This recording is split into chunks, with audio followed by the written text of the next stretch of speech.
देखिए कल जो हमने कंडीशंस ड्राइव की थी वहीं से कुछ छिपी हुई बातें हैं जो हमने समझनी है अपने आगे सिलेबस को करने के लिए। तो वो जो कल हमने कंडीशन ड्राइव की थी ओवरऑल एफिशिएंसी के लिए, ओवरऑल एफिशिएंसी मींस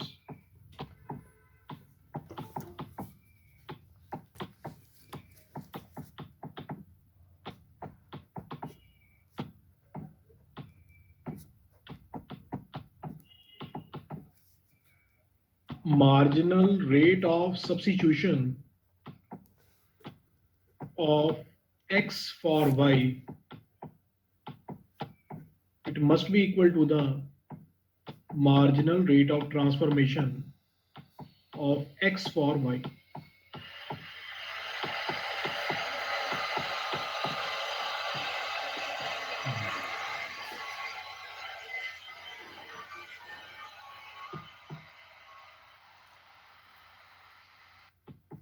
देखिए जो ये कंडीशन थी ओवरऑल एफिशिएंसी की, इसमें जो हमारे काम की बात है वो ये है कि जो एमआरएस है ये हमेशा प्राइस की रेशो को इक्वल होता है।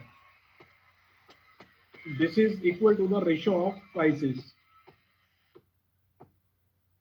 Price of X divided by price of Y. जबकि जो एमआरटी है मार्जिनल रेट ऑफ ट्रांसफॉर्मेशन,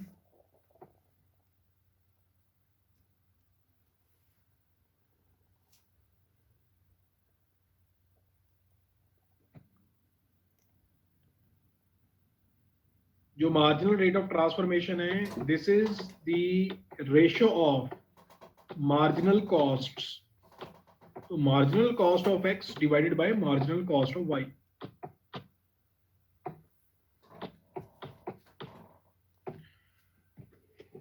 देखिए जिस रेट पे कंज्यूमर एक्स को वाई के साथ सब्स्टिट्यूट करते हैं उसी रेट पर इकोनॉमी के अंदर वो प्रोडक्शन भी होना चाहिए। अगर कंज्यूमर एक एक्स के बदले में दो वाई यूज करता है या दो वाई छोड़ के एक एक्स बनाता है तो इकोनॉमी में या जहां भी सिस्टम में जो प्रोडक्शन हो रहा है वहां पर भी ऐसे होना चाहिए कि दो वाई के बदले में एक एक्स प्रोड्यूस किया जाना चाहिए, अदरवाइज तो डिस्टरबेंस क्रिएट हो जाएंगी।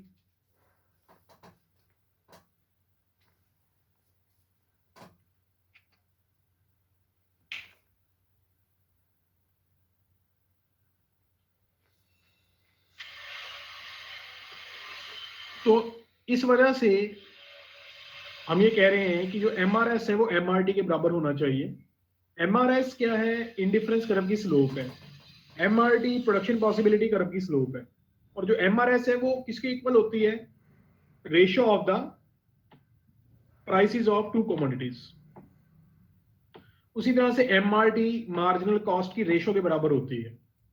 अब देखिए अगर आप एक्स का प्रोडक्शन बढ़ाएंगे या घटाएंगे तो कॉस्ट में तो चेंज आएगा एक्स की साइड पर। इसी तरह से अगर वाई का प्रोडक्शन घटाएंगे या बढ़ाएंगे तो वाई की वजह से कॉस्ट में चेंज आएगा, और वो जो चेंज है उस चेंज को हम कहते हैं मार्जिनल कॉस्ट। तो इस वजह से यहाँ लिखा हुआ है एम सी एक्स यानी कि marginal cost of X, M C Y means marginal cost of Y. तो ओवरऑल जो एफिशिएंसी की कंडीशन है वो ये है कि जो प्राइसेस हैं वो किसके बराबर होने चाहिए? मार्जिनल कॉस्ट के। तो जिस भी सिस्टम में प्राइस मार्जिनल कॉस्ट के बराबर नहीं होगा इसका मतलब वहां पर एफिशिएंसी नहीं है, ऑप्टिमैलिटी नहीं है। ठीक है ना? If price is not equal to MC then market is fail. If price is not equal to MC then market failure exist, या मार्केट फेल्स आप कह सकते हो। तब मार्केट क्या हो जाएगी? Fails.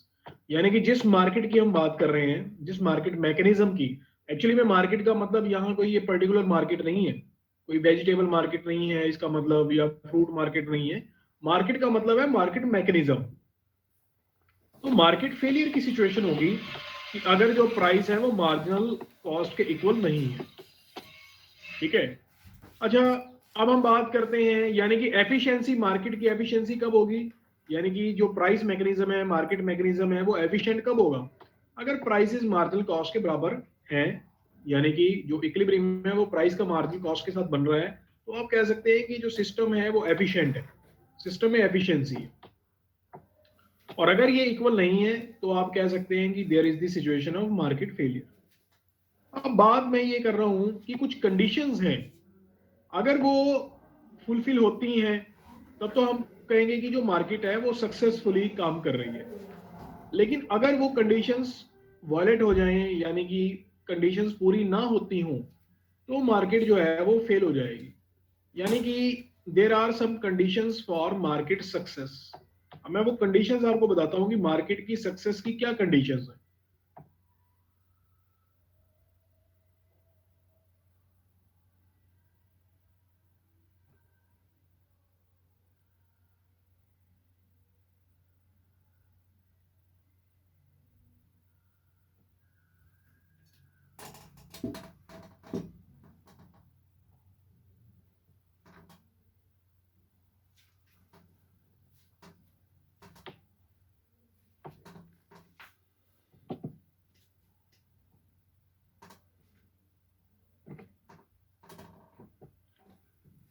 Conditions for market success. देखिए, लार्ज नंबर ऑफ सेलर्स होने चाहिए,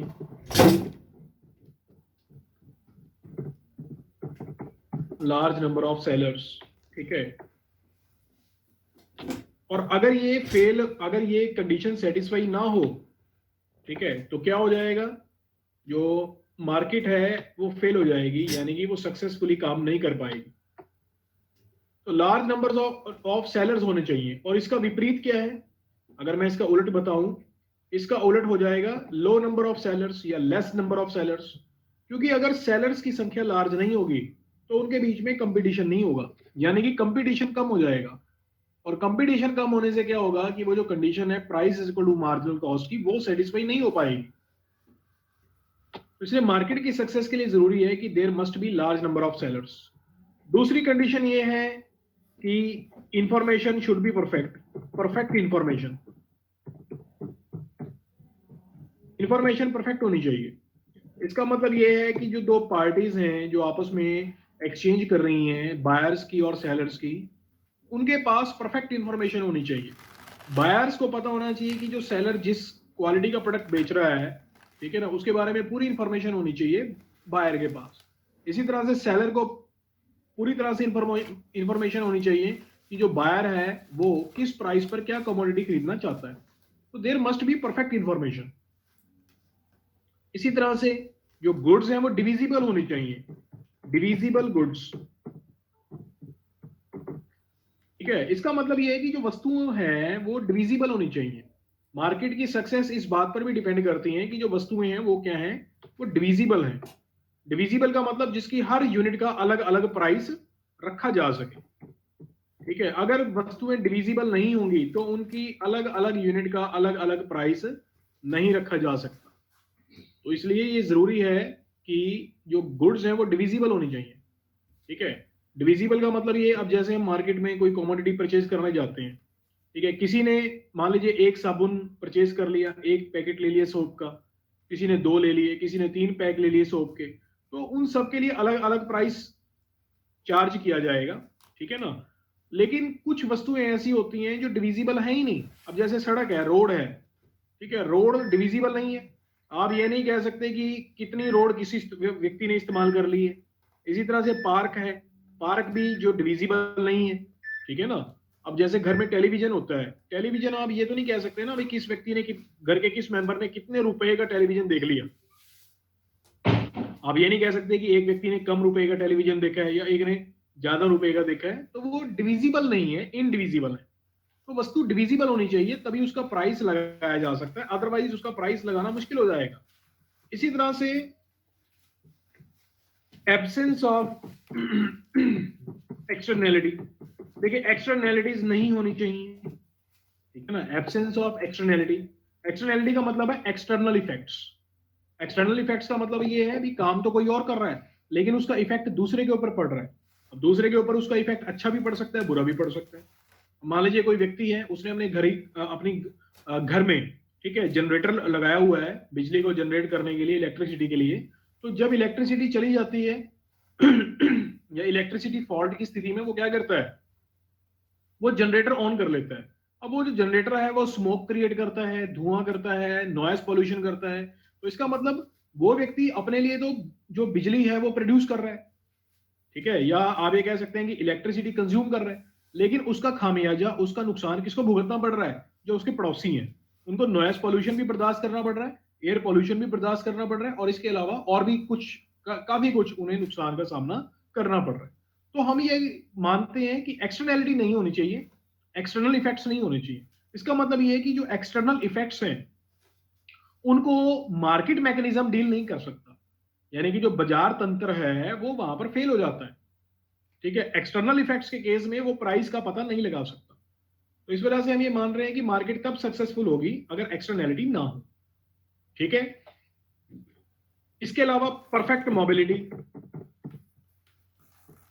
परफेक्ट मोबिलिटी होनी चाहिए। मोबिलिटी का मतलब ये है कि जिस रिसोर्स की जहां पर जरूरत है वो वहां पर आ या जा सकता हो, ठीक है भाई। तो तब मार्केट सक्सेसफुल होगी। कारण क्या है? अब देखिए पहले क्या था कि कुछ मान लीजिए किसी विलेज में शुगर फैक्ट्री लगी हुई है, ठीक है।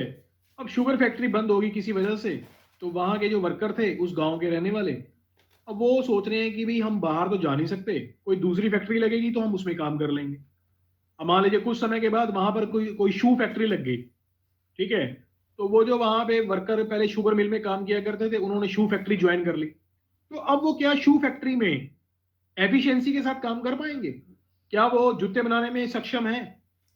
ठीक है, उन वो तो किसमें एफिशिएंट थे? वो शुगर वाले जो काम थे उसको कर सकते थे ठीक प्रकार से। तो इसका मतलब ये हुआ कि उनको काम तो मिल जाएगा, लेकिन वो वहां पर वेस्टेज करेंगे रिसोर्सेज की।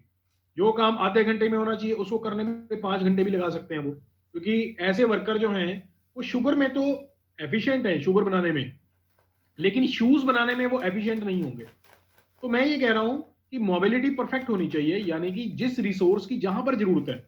अब मान लीजिए अगर एक जगह पर शुगर फैक्ट्री बंद हो गई है तो दूसरे किसी शहर में तो होगी, दूसरे किसी एरिया में तो होगी। तो उन रिसोर्सिस को आप वहां से शिफ्ट कर दो दूसरे एरिया में, ठीक है, ताकि उनका बेस्ट यूटिलाइजेशन किया जा सके। तो मार्केट की सक्सेस के लिए यह भी जरूरी है कि जो रिसोर्सेज हैं उनकी मोबिलिटी परफेक्ट होनी चाहिए। और इसके अलावा minimization of risk, minimization of risk. देखिए रिस्क का मिनिमाइजेशन भी बहुत जरूरी है, यानी कि मार्केट की सक्सेस इस बात पर भी डिपेंड करती है कि मार्केट जो संयंत्र है, बाजार तंत्र है या मार्केट मैकेनिज्म है, वो रिस्क को कितना मिनिमाइज कर पा रहा है। अब देखिए आप सोच रहे होंगे कि रिस्क कहां से आ गया मार्केट सेक्टर में या मार्केट मैकेनिज्म के अंदर। अब देखिए कोई कंज्यूमर है, वो मार्केट में कोई कमोडिटी परचेज करने गया, ठीक है।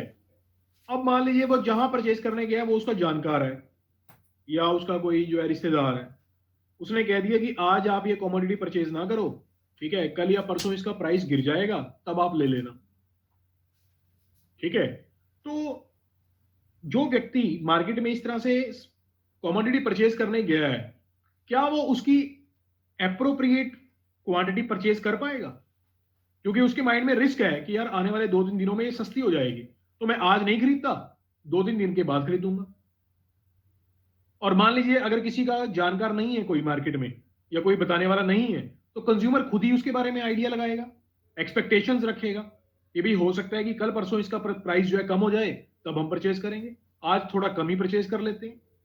मान लीजिए मुझे किसी कमोडिटी की जरूरत है, मुझे जरूरत है 5 kg, 5 किलोग्राम मुझे चाहिए वो, लेकिन मेरे दिमाग में यही बात चल रही है कि यार अगर मैंने आज ही परचेज कर ले और 2-3 दिन के बाद इसका प्राइस गिर गया तो मुझे महंगा पड़ेगा बहुत। तो मैंने क्या किया, आज सिर्फ काम चलाने के लिए मैंने क्या किया, उसकी 1/2 kg, आधा किलो क्वांटिटी परचेज कर ली। खरीदनी तो मुझे चाहिए थी 5 किलोग्राम, लेकिन मैंने सौदा कितना किया, कॉन्ट्रैक्ट कितना किया, सिर्फ आधे किलो का। क्यों? क्योंकि there is risk in the purchasing. तो अगर रिस्क होगा मार्केट सेक्टर के अंदर, मार्केट मैकेनिज्म में, तो जितने सौदे होने चाहिए, यानी कि जितने कॉन्ट्रैक्ट होने चाहिए और जितने रुपए के होने चाहिए, वो कॉन्ट्रैक्ट नहीं हो पाएंगे। तो इसलिए मार्केट की सक्सेस इस बात पर भी डिपेंड करती है कि वो रिस्क को कितना मिनिमाइज कर पाती है। जितना रिस्क मिनिमाइज होगा उतने ही ज्यादा कॉन्ट्रैक्ट साइन होंगे, और जितने ज्यादा कॉन्ट्रैक्ट साइन होंगे उतने ज्यादा मार्केट सक्सेसफुली काम कर पाएगी। तो मार्केट का एक ये भी जो है काम होता है, रोल होता है कि भी वो रिस्क को मिनिमाइज करे। तो मार्केट की सक्सेस के लिए जरूरी है कि वो रिस्क को मिनिमाइज कर पाए। तो ये मैंने आपके साथ 6 बातें डिस्कस की हैं। अब अगर ये 6 की 6 बातें, ठीक है, इनको डिनाई कर दें, डिनाई का मतलब इनको मना कर दें, तब क्या होगा? अगर ये बातें सारी खत्म हो जाएं, ठीक है, और मैं ये कहूं कि ये सभी फेल हो गई हैं, तो मार्केट क्या हो जाएगी? मार्केट भी फेल हो जाएगी। जैसे लार्ज नंबर ऑफ सेलर्स अगर ना हो, कुछ ही सेलर्स हो, तो मार्केट फेल हो जाएगी। परफेक्ट इंफॉर्मेशन ना हो तब मार्केट फेल हो जाएगी। अब मैं इन सब के रेसिप्रोकल चीजें लिख रहा हूं, ठीक है। रेसिप्रोकल का मतलब इन सब का उलट कर दूंगा मैं।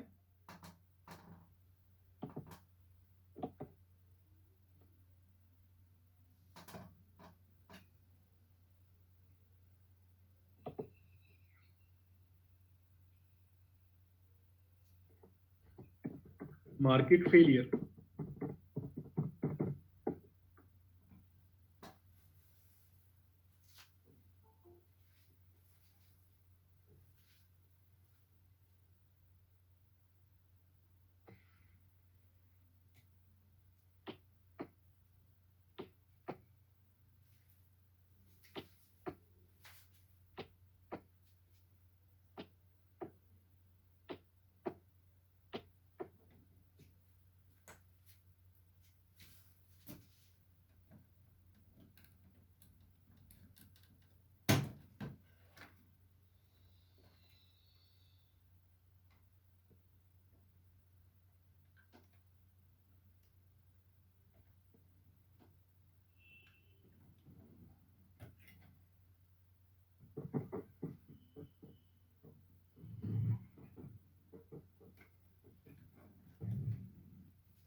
अभी देखिए मैंने यहां पर एक टेबल बनाया है, ठीक है।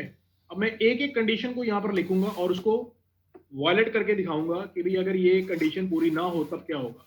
देखिए पहली कंडीशन मार्केट की सक्सेस की है कि सेलर्स जो है लार्ज नंबर में होने चाहिए, ठीक है। तो this is the reason for market failure. क्या होगा कि लार्ज नंबर ऑफ सेलर्स की जो कंडीशन है वो वॉयलेट हो गई है। नेचुरल मोनोपोली, नेचुरल मोनोपोली, उसका उलट ये है कि नेचुरल मोनोपोली की सिचुएशन क्रिएट हो गई है, ठीक है, यानी कि सेलर्स कुछ ही रह गए हैं, ठीक है। दूसरी कंडीशन है कि इंफॉर्मेशन क्या होनी चाहिए? परफेक्ट।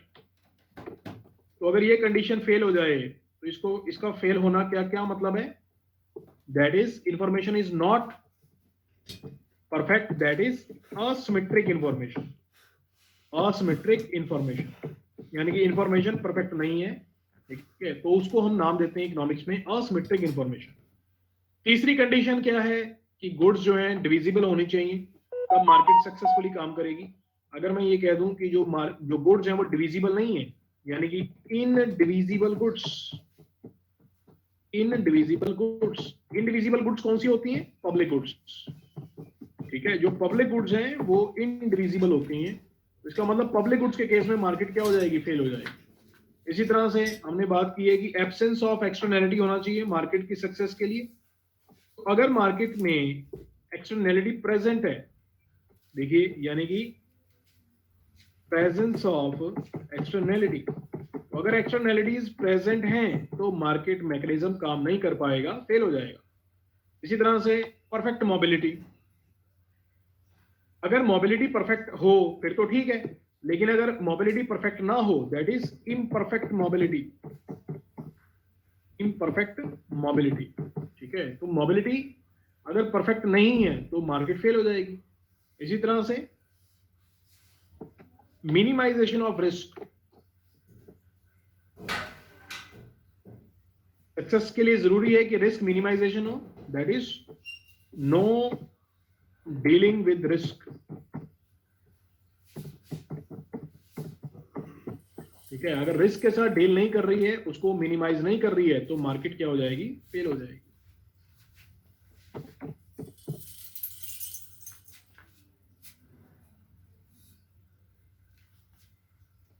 ठीक है, बताइए, ये पता लगी आपको सभी conditions?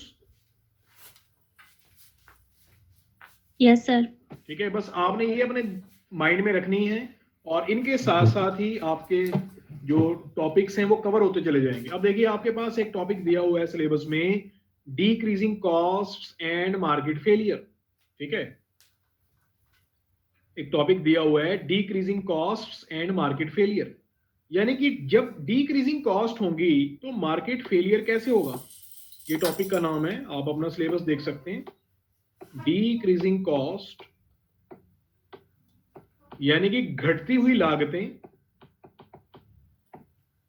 Decreasing costs and market failure. अब इसका मतलब ये हो गया कि मार्केट फेलियर की एक स्थिति तब भी पैदा होती है जब कॉस्ट डिक्रीजिंग हो।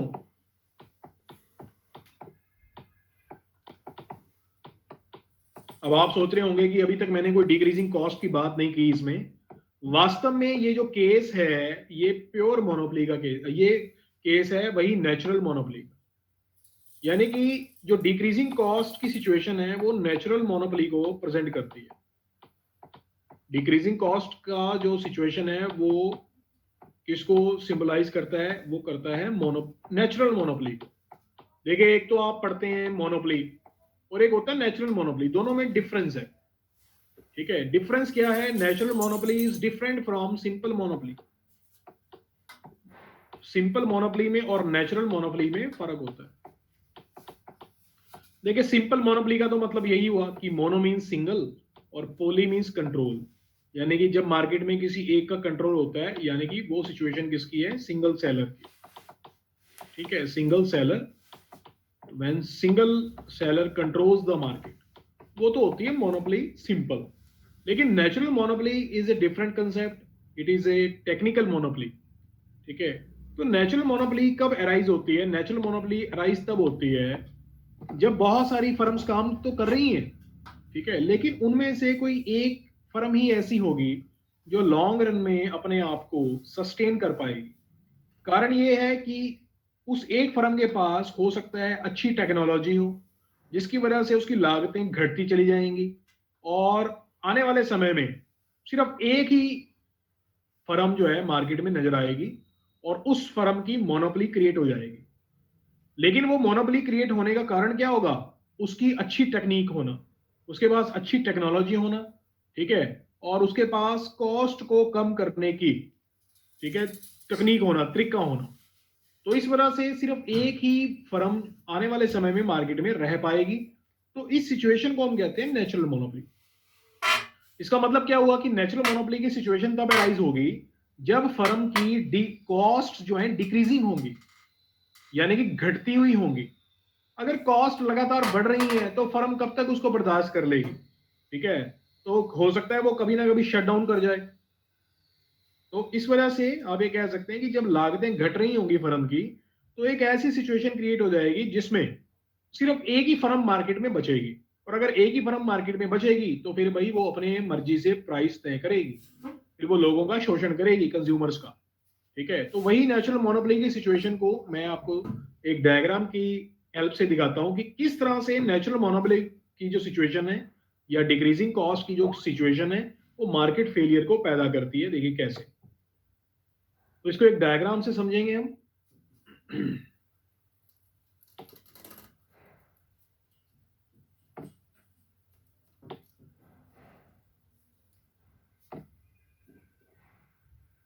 देखिए, क्योंकि हम मोनोपोली की बात कर रहे हैं तो मोनोपोली के केस में हमने डिमांड कर्व भी बनाना है और मार्जिनल रेवेन्यू कर्व भी बनाना है।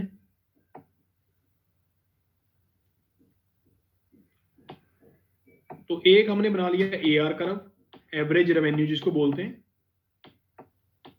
Average revenue. एवरेज रेवेन्यू को ही प्राइस बोला जाता है और इसे ही आप डिमांड कर्व भी कह सकते हो।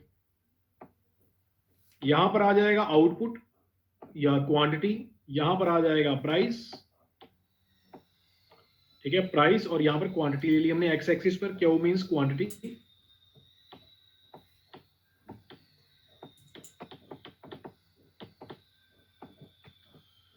अब हम ये कह रहे हैं कि जो कॉस्ट्स हैं वो डिक्रीजिंग है ना, कॉस्ट आर डिक्रीजिंग। अब डिक्रीजिंग कॉस्ट का मतलब ये हुआ कि जो एमसी कर्व है और एसी कर्व है दे आर डिक्रीजिंग, डिमिनिशिंग। ठीक है, तो हमने मान लिया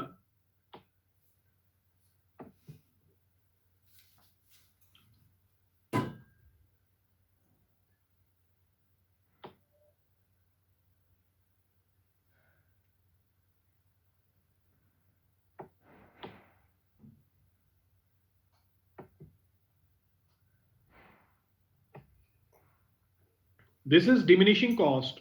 ठीक है,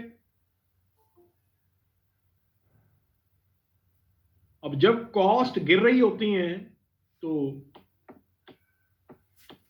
एसी कर्व जो है, एवरेज कॉस्ट कर्व, वो एमसी से ऊपर रहता है।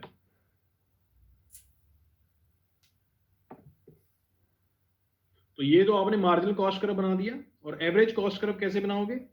एवरेज कॉस्ट कर्व इससे ऊपर शो करोगे आप, क्योंकि जब ये रिलेशन है एवरेज कॉस्ट और मार्जिनल कॉस्ट का, कि जब कॉस्ट डिमिनिशिंग होती हैं, गिर रही होती हैं, तो मार्जिनल कॉस्ट में जो गिरावट है वो एवरेज कॉस्ट के कंपैरिजन में ज्यादा रहती है। तो इस वजह से जो एवरेज कॉस्ट कर्व है वो ऊपर आएगा और मार्जिनल कॉस्ट कर्व नीचे आएगा। ठीक है, अब देखिए सक्सेस कहां पर है, मार्केट की सक्सेस कहां पर है। ठीक है, सक्सेस कहां पर है? जहां पर प्राइस एमसी के बराबर होगा। अभी बताया था ना मैंने आपको, एफिशिएंसी कहां पर होगी? जहां पर प्राइस मार्जिनल कॉस्ट के बराबर होगा। ठीक है, बताइए, क्लियर है ये बात? Yes sir. Yes sir. तो वो पॉइंट तो ये है जहां पर प्राइस मार्जिनल कॉस्ट के बराबर है। क्यों? क्योंकि ये प्राइस लाइन है, प्राइस कर्व है, और यहां पर एमसी है। तो जो एफिशिएंसी की सिचुएशन है वो तो ये है, यानी कि मार्केट सक्सेसफुल तो यहां पर होगी, सक्सेसफुल तो यहां पर है। ठीक है, इसका मतलब ये है कि प्राइस कितना रखा जाना चाहिए? मान लो OP0 प्राइस है और OQ0 क्वांटिटी है। ठीक है, तो समाज के लिए इतना आउटपुट प्रोड्यूस किया जाना चाहिए और उसका प्राइस रखा जाना चाहिए OP0। परंतु क्या ये वास्तव में प्रोड्यूस हो पाएगा? ठीक है, क्या प्रॉब्लम तो ये है कि क्या वास्तव में ये प्रोड्यूस हो पाएगा? इसको मैं नाम दे देता हूं सी, स्मॉल सी। देखिए, ये प्रोड्यूस नहीं हो पाएगा। कारण कारण क्या है? कारण ये है कि जो भी फर्म इसका प्रोडक्शन करेगी उसको लॉस फेस करने पड़ेंगे। देखिए, ये लॉस है। अगर इतना आउटपुट वो प्रोड्यूस कर दे इस प्राइस के ऊपर, तो लागतें तो ज्यादा आ रही हैं। लागतें तो फर्म की ये आ रही हैं जो ऊपर मैंने कलर से दिखाई है, पिंक कलर से। ठीक है ना, तो लागत तो आएगी भाई C1 या C0, C1। तो इसका मतलब ये है कि अगर एक फर्म ने OQ0 आउटपुट प्रोड्यूस कर दिया तो लागत तो है उसकी OC0, उसकी एक वस्तु को बनाने की लागत होगी OC0, जबकि प्राइस उसको मिलेगा OP0। तो बताइए उसको फायदा होगा कि नुकसान होगा मार्केट में?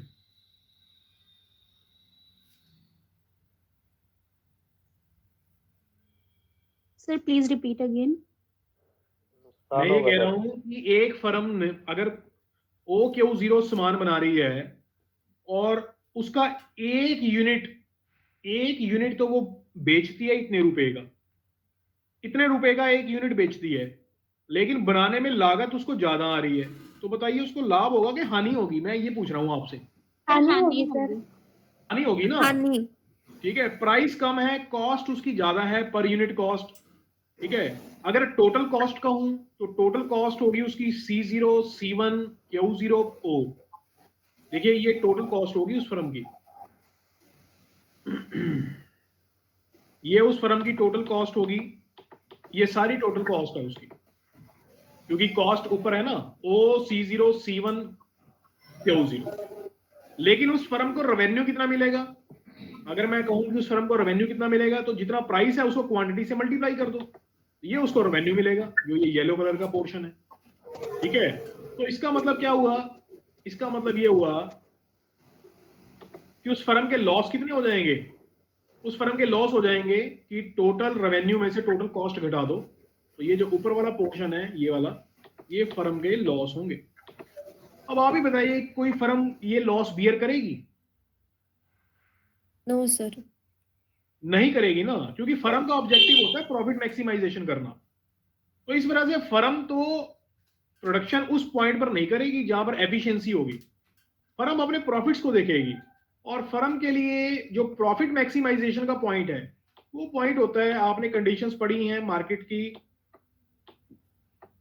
कि कोई भी फर्म तब इक्विलिब्रियम में होती है जब वो एमआर को एमसी के बराबर रखती है, मार्जिनल रेवेन्यू को मार्जिनल कॉस्ट के साथ कंपेयर करती है।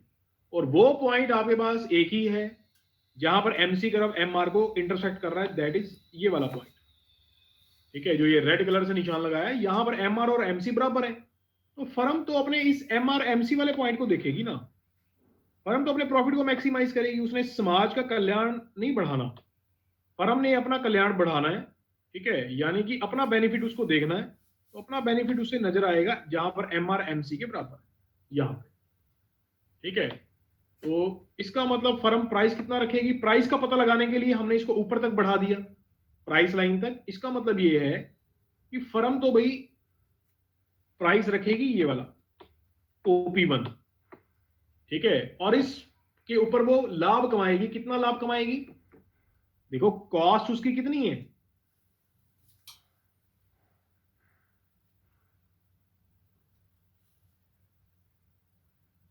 ये उसकी कॉस्ट है जो इस लाइन को कट कर रही है, एवरेज कॉस्ट उसकी यहां पर है। तो इसका मतलब ये है कि जो फर्म है, फर्म को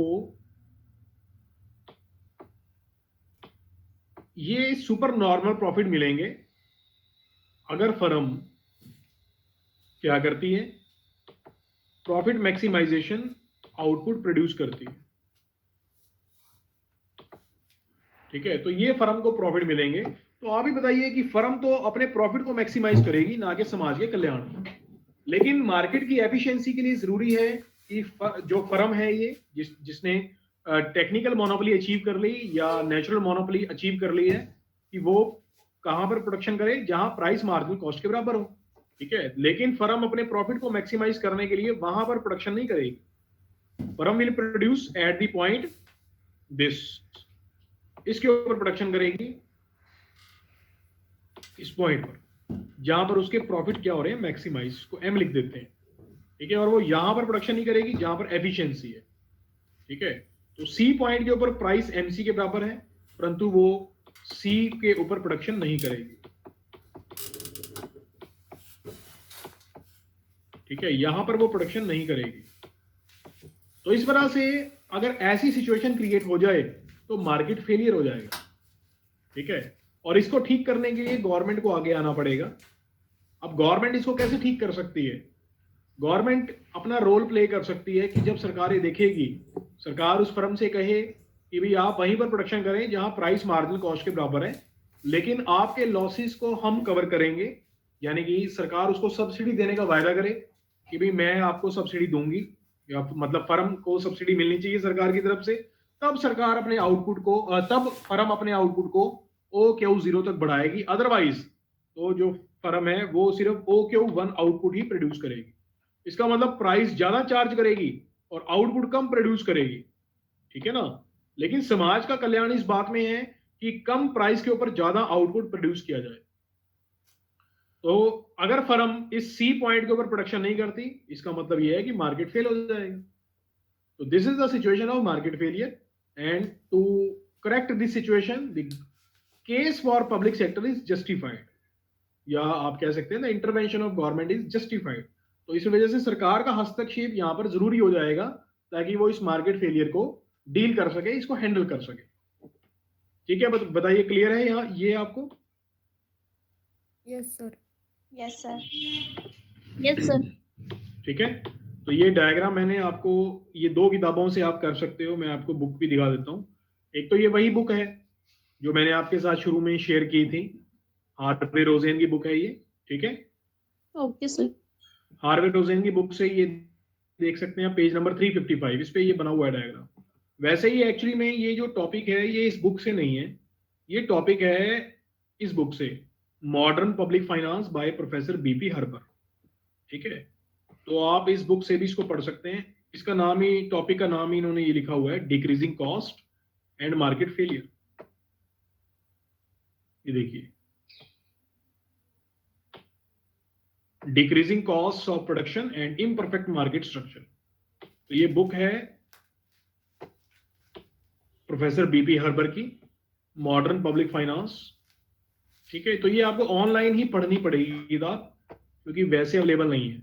हाँ, आपके पास जो कॉरेस्पॉन्डेंस नोट्स हैं उसमें ये डायग्राम यही बना हुआ है। ठीक है, तो खैर सेम चीज है, चाहे यहां से कर लें चाहे हार्वे रोजेन से कर लें, एक ही बात है। ठीक है, तो ये एक आपका टॉपिक मैंने इसमें कवर करवा दिया। चलिए अब हम बात करते हैं मार्केट फेलियर की। अगला कंसेप्ट क्या है? देखिए, अगला कंसेप्ट मार्केट फेलियर का जो बताया गया है,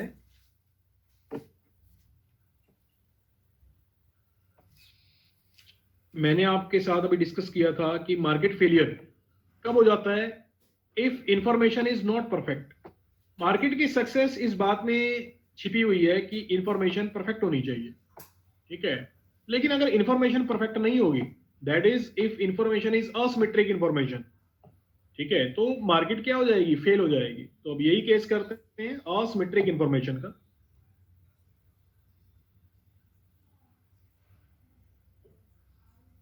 now there is case of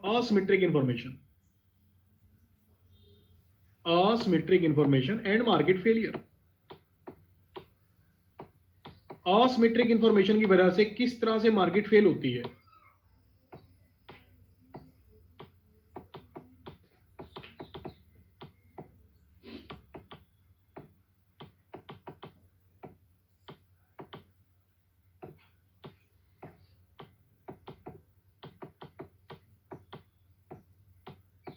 and market failure.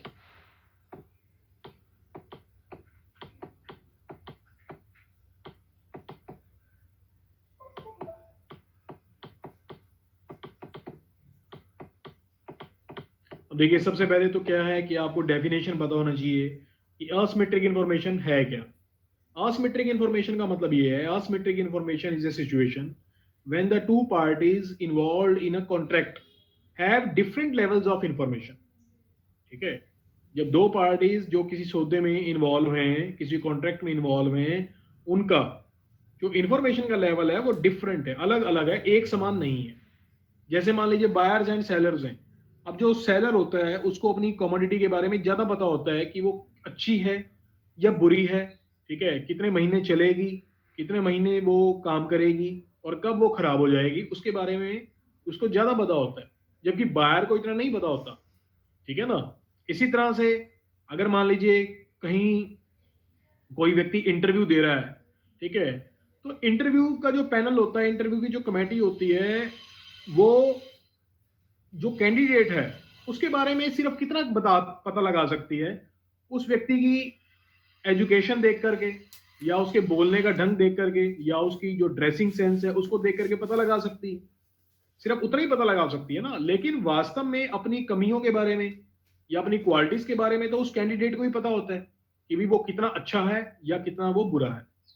ठीक है, तो कहने का मतलब ये है कि इस सिचुएशन में भी जो सामने वाला पैनल बैठा हुआ है, जो इंटरव्यू लेने वाले हैं, उनके पास अलग इंफॉर्मेशन का लेवल है, उनके पास इंफॉर्मेशन कम है। ठीक है, और जो इंटरव्यू दे रहा है उसके पास इंफॉर्मेशन ज्यादा है, भाई अपने बारे में तो उसको ज्यादा ही पता होगा। इसी तरह से इंश्योरेंस पॉलिसी के केस में भी आप देख सकते हो। अब मान लीजिए कोई व्यक्ति इंश्योरेंस पॉलिसी लेने गया है, ठीक है, तो अगर खरीदने गया है तो वो एक प्रकार से क्या है? बायर है, और जो बेचने वाले हैं वो सेलर हैं। अब जो सेलर है उसको ये नहीं पता कि जो इंफॉर्मेशन जो हमसे पॉलिसी खरीदने आया है ये कितना का अच्छा व्यक्ति है। ठीक है, अच्छा व्यक्ति है या केयरलेस है, ठीक है, या केयरफुल है। अब दोनों तरह के लोग इंश्योरेंस तो खरीदते हैं, केयरलेस भी और केयरफुल भी। ठीक है, अब इंश्योरेंस कंपनी को नहीं पता कि सामने वाला जो खरीदने वाला है वो कितना ज्यादा केयरफुल है। ऐसा तो नहीं है कि इंश्योरेंस पॉलिसी खरीदने के बाद वो लापरवाह हो जाएगा और हर रोज एक्सीडेंट करेगा और सारा खर्चा किसको उठाना पड़ेगा? इंश्योरेंस कंपनी को। तो जब वो पॉलिसी खरीदने जाएगा वो तो अपने आप को यही प्रेजेंट करेगा कि भाई मैं बहुत केयरफुल हूं, ठीक है ना, मैंने आज तक कोई एक्सीडेंट नहीं किया है और ना मैंने किसी भी तरह से, ठीक है, कभी तेज स्पीड में चलाया है। तो वो तो अपने बारे में अच्छी अच्छी बातें कहेगा। ठीक है, और वास्तव में ये तो वही व्यक्ति जानता है ना कि वो कितना केयरफुल है। इंश्योरेंस कंपनी को नहीं पता इस बारे में, इसी तरह से कोई हेल्थ का इंश्योरेंस लेने गया है, अब हेल्थ का इंश्योरेंस लेने गया है, ये तो उस व्यक्ति को ही पता है ना कि उसकी हेल्थ कितनी अच्छी है। जो इंश्योरेंस कंपनी है उसको तो नहीं पता कि जो खरीदने वाला सामने बैठा हुआ है वो हेल्दी है या हेल्दी नहीं है।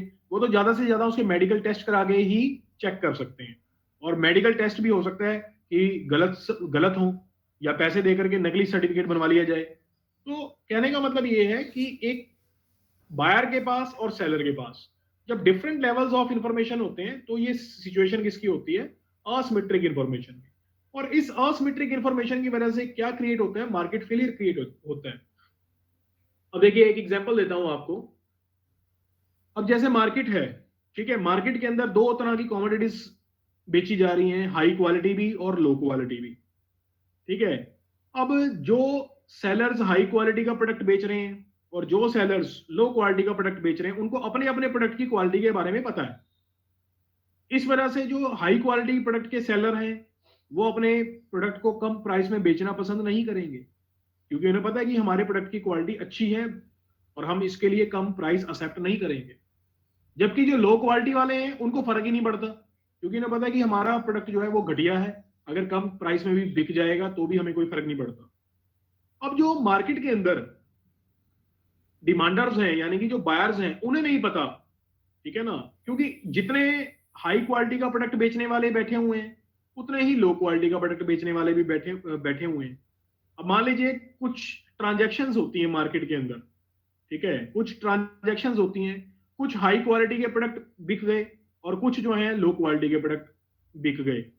अब इससे क्या होगा, इससे ये होगा कि कुछ लोगों को तो हाई क्वालिटी की प्रोडक्ट मिलेगा और कुछ को लो क्वालिटी का प्रोडक्ट मिलेगा।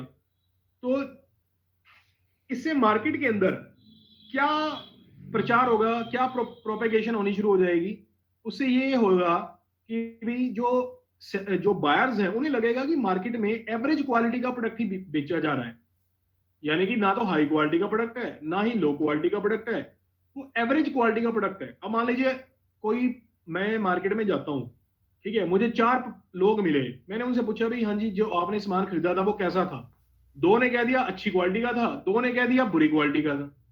तो अब मैं क्या करूंगा, मैं उसकी एवरेज ले लूंगा, ठीक है ना, मैं उसकी एवरेज ले लूंगा, क्योंकि मार्केट में जब आप जाओगे 50% चांस है कि आपको अच्छी क्वालिटी का प्रोडक्ट मिले और 50% ही चांस है कि आपको बुरी क्वालिटी का प्रोडक्ट मिले, क्योंकि आपके पास इंफॉर्मेशन नहीं है, सेलर के पास तो है, बायर के पास नहीं है। तो इस वजह से जो बायर्स होंगे उनकी जो एक्सपेक्टेशंस है क्वालिटी को लेकर के वो एवरेज हो जाएंगी। वो ये समझेंगे कि ना तो यार हाई क्वालिटी का प्रोडक्ट बेचा जा रहा है ना लो क्वालिटी का, ये तो एवरेज क्वालिटी है। और अगर वो एवरेज क्वालिटी समझेंगे तो वो प्राइस भी फिर एवरेज ही पे करना चाहेंगे। अगर हाई क्वालिटी प्रोडक्ट का सेलर उनसे ज्यादा प्राइस चार्ज करेगा तो वो परचेज ही नहीं करेंगे, वो ये कहेंगे कि आप तो झूठ बोल रहे हो, आपका प्रोडक्ट हाई क्वालिटी का नहीं है, ये तो एवरेज क्वालिटी का है, तो इसलिए हम तो प्राइस भी इसका एवरेज ही पे करेंगे।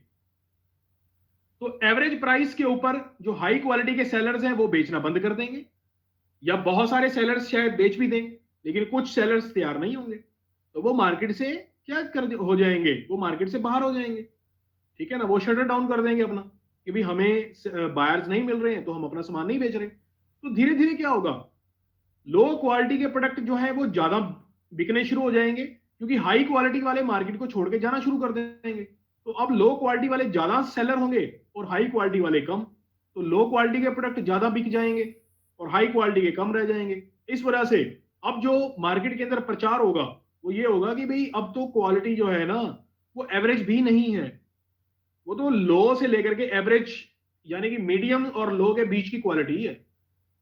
तो इससे क्या होगा कि जो बायर्स हैं वो अब और भी कम प्राइस पे करना चाहेंगे पहले के कंपैरिजन में। तो इससे क्या हो जाएगा कि और जो सेलर्स हैं हाई क्वालिटी जो प्रोडक्ट बेच रहे हैं वो और ज्यादा मार्केट को छोड़ के जाना शुरू कर देंगे। तो धीरे धीरे क्या होगा कि जो लो क्वालिटी का प्रोडक्ट है वो हाई क्वालिटी के प्रोडक्ट को मार्केट से बाहर कर देगा। तो this is the situation of market failure, ठीक है, कि लो क्वालिटी के प्रोडक्ट ने हाई क्वालिटी के प्रोडक्ट को मार्केट से बाहर कर दिया, ठीक है ना। क्यों कर दिया, क्योंकि इंफॉर्मेशन असिमेट्रिकल है, जो बायर्स हैं वो अंदाजा ही नहीं लगा पा रहे कि किसकी क्वालिटी अच्छी है और किसकी क्वालिटी अच्छी नहीं है, और इस वजह से वो प्राइस भी जितना पे करना चाहिए वो नहीं करेंगे। तो इससे क्या होगा कि जितने सौदे हाई क्वालिटी प्रोडक्ट के होने चाहिए थे उतने सौदे नहीं हो पाएंगे, तो जितने कॉन्ट्रैक्ट्स होने चाहिए थे नहीं हो पाएंगे, और इस सिचुएशन को हम क्या नाम देंगे? मार्केट फेलियर का। तो इस तरह से जो असिमेट्रिक इंफॉर्मेशन की प्रॉब्लम है वो मार्केट फेलियर को क्रिएट करती है। अब असिमेट्रिक इंफॉर्मेशन दो फॉर्म्स में, इससे दो प्रॉब्लम्स क्रिएट होती हैं। एक तो प्रॉब्लम क्रिएट होती है असिमेट्रिक इंफॉर्मेशन से एडवर्स सिलेक्शन, यानी कि गलत चीज को सिलेक्ट कर लेना, एडवर्स सिलेक्शन। और दूसरी प्रॉब्लम ये क्रिएट करता है असिमेट्रिक इंफॉर्मेशन, वो करता है मॉरल हैजर्ड। ठीक है, मॉरल हैजर्ड। अब एडवर्स सिलेक्शन ये तो क्लियर ही है कि भाई when the buyer have no proper information regarding the quality of product, then there is possibility that he will select the adverse product, ठीक है, और he will not choose the right quality product। तो इससे क्या हो गया कि उसकी जो सिलेक्शन है गलत उसने सिलेक्ट कर लिया प्रोडक्ट। कई बार क्या होता है कि हमें क्वालिटी के बारे में नहीं पता होता तो हम गलत चीज जो है वो सिलेक्ट कर सकते हैं। इसी तरह से कई बार क्या होता है कि मान लीजिए इंटरव्यू हो रहा है, ठीक है ना, इंटरव्यू में हमने क्या, जो इंटरव्यू कमेटी है उसने सामने वाले के डॉक्यूमेंट्स देखे और उसको लगा कि यार इसके नंबर बहुत अच्छे हैं, ठीक है, क्वालिफिकेशन बहुत अच्छी है, तो ठीक, ये ठीक होगा, लेकिन उसके बिहेवियर को वो समझ नहीं सके, तो हो सकता है उन्होंने गलत चुनाव कर लिया हो। ठीक है, उन्होंने जब पर्सन को सिलेक्ट किया तो वो मेहनती नहीं था, ठीक है ना, वो बाद में पता लगा सिलेक्ट करने के बाद, लेकिन अब कुछ नहीं हो सकता, तो गलत चुनाव तो हो गया। मॉरल हैजर्ड का मतलब ये होता है कि when one party is not able to specify the actions of other party, ठीक है, when the other party will purchase the insurance policy। जब एक पार्टी दूसरे के एक्शंस को स्पेसिफाई नहीं कर पा रही है, समझ नहीं पा रही है, अंडरस्टैंड नहीं कर पा रही है कि इंश्योरेंस पॉलिसी लेने के बाद जो दूसरी पार्टी है उसका जो बिहेवियर है वही बदल गया। अब जैसे एक पर्सन ने हाउसिंग की जैसे हाउसिंग के लिए एक इंश्योरेंस पॉलिसी लेते हैं कि हाउस की उन्होंने सेफ्टी के लिए, ठीक है, अब जब पॉलिसी परचेज कर ली तो पर्सन का बिहेवियर ही बदल गया, क्योंकि उसे पता है कि अब कोई भी नुकसान हो गया, चोरी होती है, ठीक है, या और कुछ होता है, आग लग जाती है, तो सारे का सारा जो खर्चा है वो कौन उठाएगी? इंश्योरेंस कंपनी उठाएगी। ठीक है, तो इस वजह से अब उसने केयरलेसनेस दिखानी शुरू कर दी। तो ये क्या है कि उसका बिहेवियर ही बदल गया। मॉरल का मतलब ये है कि जो उसकी नैतिकता थी, ठीक है, वो खराब हो गई, मॉरली हैजर्ड। ठीक है, एक पार्टी दूसरे के एक्शंस को ऑब्जर्व नहीं कर पाई, उसको समझ नहीं सकी, और उसने उसके साथ कॉन्ट्रैक्ट कर लिया, और कॉन्ट्रैक्ट होने के बाद जो पार्टी थी जिसने परचेजिंग की है उसके एक्शंस जो है वो बदल गए, उसका बिहेवियर चेंज हो गया। तो this is the situation of moral hazard. तो ये दोनों ही सिचुएशंस जो है असिमेट्रिक इंफॉर्मेशन की वजह से क्रिएट होती हैं, और असिमेट्रिक इंफॉर्मेशन की वजह से मार्केट क्या हो जाएगी? फेल हो जाएगी, क्योंकि जो हाई क्वालिटी के प्रोडक्ट्स हैं या जिनका सिलेक्शन होना चाहिए था वो सिलेक्ट नहीं हो पाएंगे। तो असिमेट्रिक इंफॉर्मेशन की समस्या का समाधान करने के लिए जो कंपनीज हैं वो कुछ मार्केट सिग्नलिंग को यूज करती हैं, ठीक है ना। असिमेट्रिक इंफॉर्मेशन तो है, अब इससे कैसे बचा जाए या इसका कोई सॉल्यूशन हो सकता है? तो इसका सॉल्यूशन है मार्केट सिग्नलिंग। ठीक है, मार्केट सिग्नलिंग, यानी कि जो सेलर्स हैं, ठीक है, वो क्या करते हैं, वो अपने जो कस्टमर्स हैं उनको सिग्नल भेजते हैं। अब सिग्नल कैसे देंगे? वो सिग्नलिंग के लिए वो यूज करते हैं, आपने कंसेप्ट पढ़ा होगा गारंटी एंड वारंटी, है ना, गारंटी एंड वारंटी, सुने हैं ना ये शब्द? Yes sir. तो गारंटी देते हैं, अगर मान लीजिए कोई कंपनी अपने प्रोडक्ट के ऊपर गारंटी दे रही है तो इसका मतलब ये है कि भी उसका प्रोडक्ट जो है वो सुपीरियर क्वालिटी का है, तभी तो उसके लिए वो श्योर है कि भाई अगर ये खराब भी हो गया तो हम इसको बिल्कुल वापस करेंगे। और वारंटी देती है तब भी इसका मतलब ये है कि उसकी क्वालिटी तो ठीक है। ठीक है, तो वारंटी में क्या है? गारंटी में तो ये हो जाएगा कि जो प्रोडक्ट है वो पूरी की पूरी तरह से चेंज कर दिया जाएगा अगर वो खराब हो जाता है एक लिमिटेड टाइम पीरियड के अंदर। वारंटी का मतलब ये है कि अगर लिमिटेड टाइम पीरियड में उसके अंदर कोई खराबी आ जाती है, तो उसकी रिपेयर करके, फ्री में रिपेयर करके जो कंपनी है वो आपको दे देगी। ठीक है, तो ये मार्केट सिग्नलिंग है, यानी कि एक सिग्नल देती हैं कंपनीज अपने कस्टमर्स को या बायर्स को, कि जिससे वो अंदाजा लगा सकते हैं कि भाई किसकी क्वालिटी अच्छी है और किसकी क्वालिटी अच्छी नहीं है। अब जैसे आपने चाइनीज प्रोडक्ट्स देखे हैं, जितने भी चाइनीज प्रोडक्ट्स मार्केट में आते हैं, चाहे वो इलेक्ट्रिकल्स हैं या चाहे वो और तरह के हैं, चाहे वो किचन के प्रोडक्ट्स हैं, उनके ऊपर किसी तरह की गारंटी और वारंटी नहीं होती। ठीक है ना, वो चाहे आप घर ले जाते भी खराब हो सकते हैं, जैसे आपने मार्केट में परचेज किए और घर ले जाते हुए वो रास्ते में खराब हो सकते हैं। ठीक है, तो उसकी कोई गारंटी और वारंटी नहीं होती। कि इससे साफ पता लगता है कि जो सेलर है, ठीक है, उसका प्रोडक्ट जो है अच्छी क्वालिटी का नहीं है। इसके अलावा, ठीक है, इसके कंपैरिजन में अगर आप कुछ कंपनीज को देखें जिनके इलेक्ट्रिकल आइटम्स हैं, इलेक्ट्रिकल प्रोडक्ट्स हैं, ठीक है, वो आपको गारंटी वारंटी दे रहे हैं, तो इसका मतलब ये है कि they are giving you signal regarding the quality of their product. ठीक है, तो इस वजह से आप अंदाजा लगा सकते हैं कि कौन सी जो कमोडिटी है उसकी क्वालिटी ठीक है और किसकी क्वालिटी अच्छी नहीं है। तो खैर, हम ये बताना चाह रहे थे इसमें कि जो असिमेट्रिक इंफॉर्मेशन है, it will create the problem of market failure. ठीक है, तो ये मैंने दो टॉपिक आज आपको कवर करवाए हैं, एक तो market failure in case of decreasing cost, और एक करवाया है market failure in case of asymmetric information. ठीक है।